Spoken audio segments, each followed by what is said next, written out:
Hello friends, ഇന്നത്തെ വീഡിയോയിൽ വളരെ സിമ്പിളായിട്ടൊരു വർക്കും ഡിഫറെൻ്റ് ആയിട്ടൊരു വർക്കും കാണിക്കുന്നത്. അതെങ്ങനെയാണ് ചെയ്യാമെന്ന് ഞാനിപ്പോൾ ഇവിടെ കാണിക്കാം. ഈ 3 ഫ്ലവേഴ്സ് ഞാൻ വെറുതെ ഔട്ട്ലൈൻ ചെയ്ത് വെച്ചിട്ടുണ്ട്. പക്ഷേ അതിന് മുന്നേ അതിൻ്റെ ബാക്ക്ഗ്രൗണ്ട് എങ്ങനെയാണ് ചെയ്തതെന്ന് പറയാനാണ്. അപ്പോൾ നിങ്ങൾക്കെല്ലാം നിങ്ങളുടെ വീട്ടിൽ നല്ല നല്ല ഫ്ലവേഴ്സ് ഉണ്ടെങ്കിൽ, നല്ല കളർഫുൾ ഫ്ലവേഴ്സ് ഉണ്ടെങ്കിൽ, ഇപ്പോൾ വയലറ്റ്, പിങ്ക്, നല്ല കളറിലുള്ള യെല്ലോ അങ്ങനത്തെ പൂക്കളൊക്കെ ഉണ്ടെങ്കിൽ എടുത്തു കൊണ്ടുവരിക. എന്നിട്ട് അതിന് നമ്മൾ ഈ ഒരു ഏത് തുണിയിലാണോ നമ്മൾ ചെയ്യാൻ ഉദ്ദേശിക്കണമെങ്കിൽ ആ തുണിയിൽ വൃത്തിയായിട്ട് വയ്ക്കുക.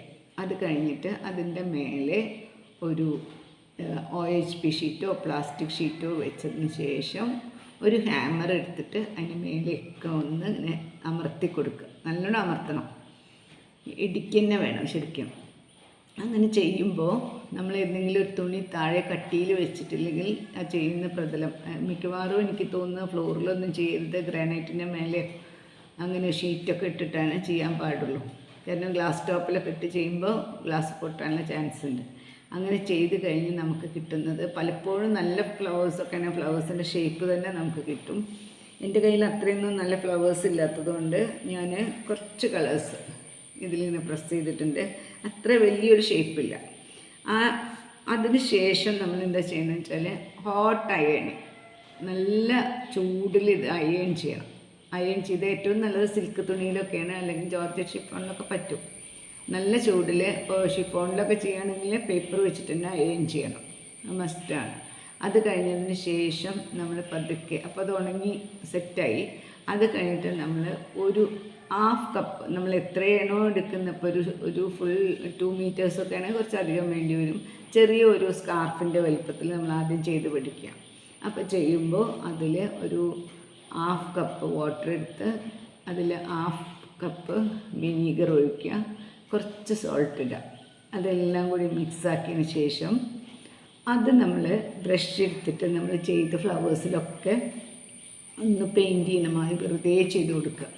ജസ്റ്റ് ഒന്ന് ചെയ്ത് കൊടുത്താൽ മതി. അപ്പോൾ അതെന്താ ചെയ്യുന്നത് വെച്ചാൽ അത് അങ്ങോട്ടും ഇങ്ങോട്ടും കളറ് സ്പ്രെഡാക്കാൻ അത് ഹെൽപ്പ് ചെയ്യും. അങ്ങനെ ചെയ്തതിന് ശേഷം നമ്മൾ എന്ത് ചെയ്യണം, പെട്ടെന്ന് തന്നെ, ഇപ്പോൾ വെയിലുള്ള ദിവസങ്ങളാണ് വെയിലത്ത് വെച്ചിട്ട് ഉണക്കാം. നല്ല വെയിലല്ല കേട്ടോ, അല്ലെങ്കിൽ നമുക്ക് ഹെയർ ഡ്രയർ ഉണ്ടെങ്കിൽ അത് വെച്ചിട്ട് ഉണക്കിയെടുക്കാം. അത് കഴിഞ്ഞിട്ട് പിന്നെ ഒരു 3 ഡേയ്സൊക്കെ ആയിട്ട് നമുക്ക് വാഷ് ചെയ്യാൻ പാടുള്ളൂ. അപ്പോൾ അങ്ങനെ ചെയ്ത് വെച്ചിരിക്കുന്ന ഒരു ക്ലോത്തിൽ, ആ പ്രൊസീജിയർ ഞാൻ ചെയ്തിട്ട് കാണിച്ചിട്ടില്ല എന്നേ ഉള്ളൂ, നിങ്ങൾ ചെയ്ത് നോക്കുക. ഫ്ലവേഴ്സ് കൊണ്ടുവരിക. ഇനിയിപ്പോൾ 2 സൈഡിലും ഡിസൈൻ വേണമെന്നുണ്ടെങ്കിൽ ആ തുണി തന്നെ മറച്ചിട്ടിട്ട് ചെയ്താലും മതി. അപ്പോൾ 2 സൈഡിലും ആ ഡിസൈൻസ് വരും. അങ്ങനെ ചെയ്തതിന് ശേഷം ഉണക്കിയെടുത്ത ഒരു ക്ലോത്തിൽ ഞാൻ ആ ഡിസൈൻ അവിടെ തന്നെ വെച്ചുകൊണ്ട്, ഡിസൈനായിട്ട് കാര്യമല്ല, പക്ഷേ ഒരു ആബ്സ്ട്രാക്റ്റ് ഫിനിഷിങ് ഇഷ്ടമുള്ള ആൾക്കാർക്ക് ഇത് ഇഷ്ടമായിരിക്കും. ഇതാ ഇങ്ങനെ ഇരിക്കുന്നു. ഇത് ചെയ്തതിന് ശേഷം നമ്മൾ എന്ത് ചെയ്യുന്നു, വെറുതെ ഒരു ഫ്രെയിം എടുത്ത് അതിനെ ഒന്ന് ഫ്ലവേഴ്സിൻ്റെ രൂപത്തിൽ ഒരു ബ്ലാക്ക് ഔട്ട്ലൈൻ കൊടുത്തു. ഇങ്ങനെ തന്നെ ഇരിക്കുന്നത് എൻ്റെ കളേഴ്സ്. പക്ഷെ നല്ല ഭംഗിയാണ്. ഒരു വലിയൊരു ക്ലോത്തിൽ ഷോളിലൊക്കെ ചെയ്യണമെന്ന് പറയുന്നില്ല. ചെയ്ത് നോക്കണമെങ്കിൽ ഒരു കുഷൻ കവറിലോ അല്ലെങ്കിൽ ഒരു സ്കാർഫിലോ ഒക്കെ ചെയ്ത് നോക്കാം. അടുത്തത് ഇതെങ്ങനെയാണ് ചെയ്യാൻ നോക്കാം. ഈ ഭാഗത്ത് ഞാൻ ഇട്ടു. ചില ഭാഗത്ത് അബ്സ്ട്രാക്റ്റാണിത്, ചില ഭാഗത്ത് കളർ കൂടിയിട്ടും നമ്മൾ വയ്ക്കുന്ന കളറിനനുസരിച്ചിരിക്കും. ഈ വയലറ്റൊക്കെ നല്ല രസമാണ്, ശംഖുപുഷ്പം നല്ലതാണ്.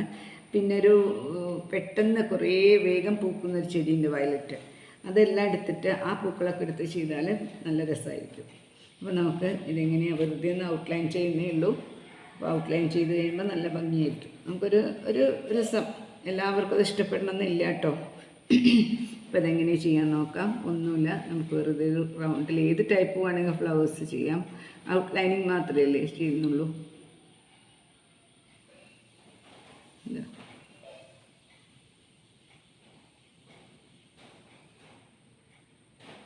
അപ്പോൾ ഈ കളേഴ്സൊക്കെ അതിൽ പല സ്ഥലത്തും പല സ്ഥലത്തും പല മാതിരി വരുമ്പോൾ അതിനൊരു ഭംഗിയാണ്.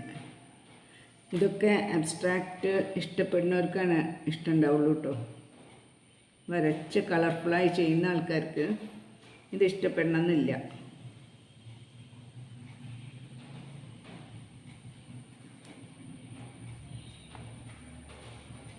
അടുത്തത് ഈ ഒരു കളർ കിട്ടണം. അപ്പോൾ നമുക്ക് ഇവിടെ ചെയ്യാം.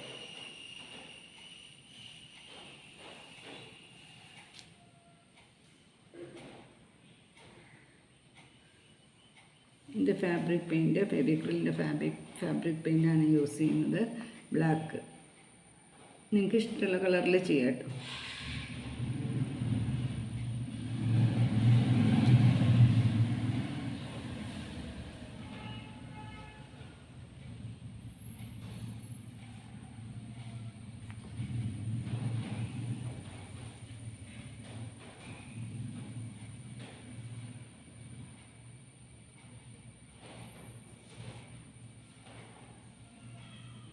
ഫിക്സ് ചെയ്യാൻ വേണ്ടിയിട്ടാണ്. നല്ല ഹോട്ടായിരിക്കുമ്പോൾ തന്നെ അയൺ ചെയ്യുന്നത് പോലെ നല്ല ചൂടിൽ.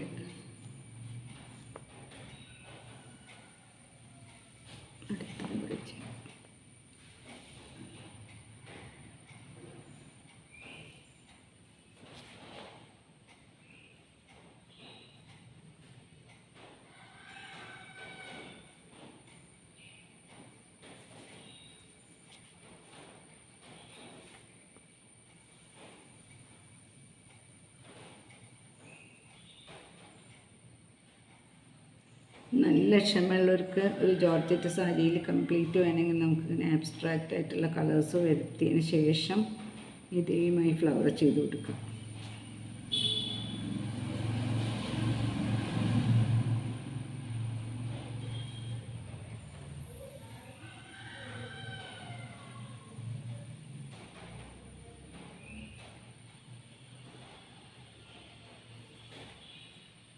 ഓക്കെ, ഇപ്പം ഇതിന് ഇലയൊന്നും വരയ്ക്കുന്നില്ല.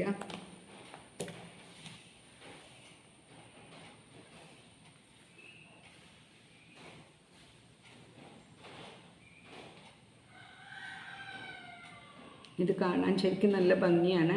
പക്ഷേ അബ്സ്ട്രാക്റ്റ് ഇഷ്ടപ്പെടുന്നവർക്കായിരിക്കും ഇത് ഇഷ്ടമുണ്ടാവുള്ളൂ. അപ്പോൾ എല്ലാവരും ഒന്ന് ചെയ്ത് നോക്കുക. ചെയ്ത് നോക്കിയിട്ട് എപ്പോഴും പറയണ മാതിരി തന്നെ ഇഷ്ടപ്പെട്ടാൽ നിങ്ങൾ ലൈക്ക് ചെയ്യണം, ഷെയർ ചെയ്യണം, അതേമാതിരി തന്നെ കമൻറ്റ് ചെയ്യണം. സബ്സ്ക്രൈബ് ചെയ്യാതെ ആരെങ്കിലും കാണുന്നുണ്ടെങ്കിൽ ഒന്ന് സബ്സ്ക്രൈബ് ചെയ്തിട്ട് സപ്പോർട്ട് ചെയ്യണേ. Thank you so much.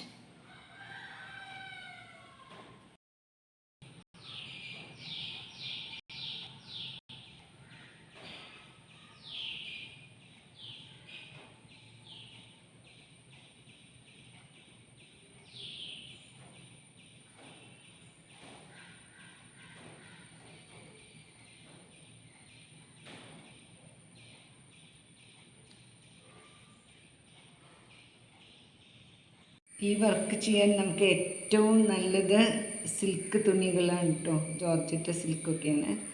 ഇത് ഇപ്പം ഞാൻ ചെയ്തിരിക്കുന്നത് ഒരു മാറ്റി ക്ലോത്തിലാണ്. ഈ ക്ലോത്ത് മാത്രമേ എനിക്ക് പെട്ടെന്ന് കിട്ടിയുള്ളൂ. അപ്പോൾ ചെയ്ത സമയത്ത് ഇതിലായിരുന്നു ഞാൻ ഫ്ലവർ പ്രസ് ചെയ്തത്. അത് കഴിഞ്ഞപ്പോൾ എനിക്ക് തോന്നി ഇതൊന്ന് ഇങ്ങനെ ഔട്ട്ലൈൻ ചെയ്ത് നോക്കാമെന്ന്. അപ്പം നിങ്ങളെല്ലാ തുണിയിലും ഒന്ന് ശ്രമിച്ച് നോക്കണം. അപ്പോൾ ഈ വർക്ക് നിങ്ങൾക്ക് ഇഷ്ടപ്പെട്ടു എന്ന് വിചാരിക്കുന്നു. എല്ലാവരും ചെയ്ത് നോക്കുക. ഇങ്ങനെയാണ് കേട്ടോ അതിൻ്റെ ഫൈനൽ ഒരു റിസൾട്ട്. നമുക്ക് ഇഷ്ടമുള്ളത് ഞാൻ ആ കളേഴ്സ് നോക്കിയിട്ട് ഇട്ടിട്ടുള്ള ഔട്ട്ലൈൻ ഇത് ഫുള്ള് ഇട്ട് കഴിഞ്ഞാൽ നല്ല ഭംഗിയുണ്ടായിരിക്കും. ഓക്കെ, അടുത്ത പ്രാവശ്യം വേറൊരു ചെറിയ ടിപ്പുമായിട്ട് വരാം. Okay, thank you.